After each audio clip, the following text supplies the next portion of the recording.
더 많은 경우는 이렇게 3분의 2가 동의해서 설립판이 아니고요. 이미 설립되어 있는 어떤 회사에다가 3분의 2 동의를 얻어서 그 회사가 대규모 점포 관리자가 되는 경우가 더 많습니다. 예전에 법적 분쟁이 있었는데요. 어떤 분쟁이었냐면 상대방이 대규모 점포 관리자는 3분의 2가 동의해서 새롭게 설립을 해야 된다는 것이에요. 이 법문 그대로 해석한 것인데요. 법원에서는요, 그럴 필요 없다. 이미 설립되어 있는 법인이라 하더라도 거기에 3분의 2 이상이 동의하면 대규모 점포 관리자가 될 수 있다. 이렇게 보았습니다. 지금은 정리된 사안입니다. 그리고 2018년에 추가적으로 들어온 규정이지만 동의 얻은 입점 상인이 운영하는 매장 면적 합이 전체 매장 면적의 2분의 1 이상이어야 한다. 이런 조항이 새롭게 들어왔습니다.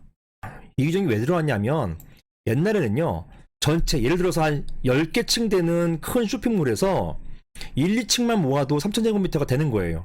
이 1, 2층만 모아서 대규모 점포 관리자를 선임한 다음에 나머지 3층부터 10층까지 전체를 다 관리하게 되는 것입니다. 이러다 보니까 3층부터 10층까지의 상인의 의사는 전혀 반영이 안 됐던 거예요.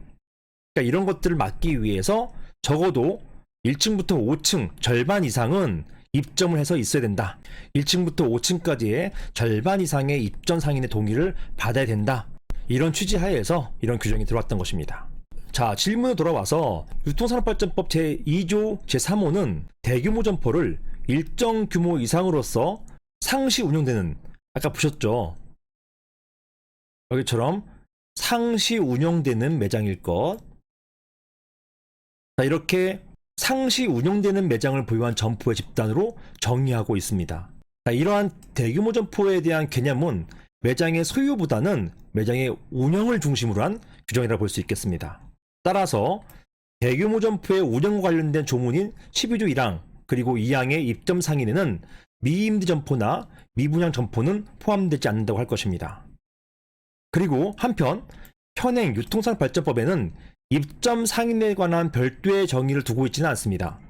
하지만 입점 상인은 대규모 점포에서 매장을 운영하는, 즉 상시 운영하는 자 또는 도소매업자를 가리키는 것이고, 이것은 점포의 소유자나 분양자를 일컫기보다는 실제, 자, 이게 중요해요.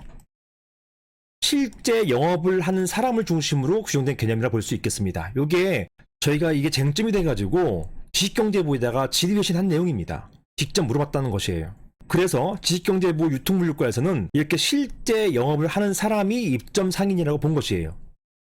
결론적으로 이렇게 휴폐업 상태의 입점 상인은 대규모 점포 관리자의 동의권을 행사할 수 없게 된다고 볼 것입니다. 이상입니다.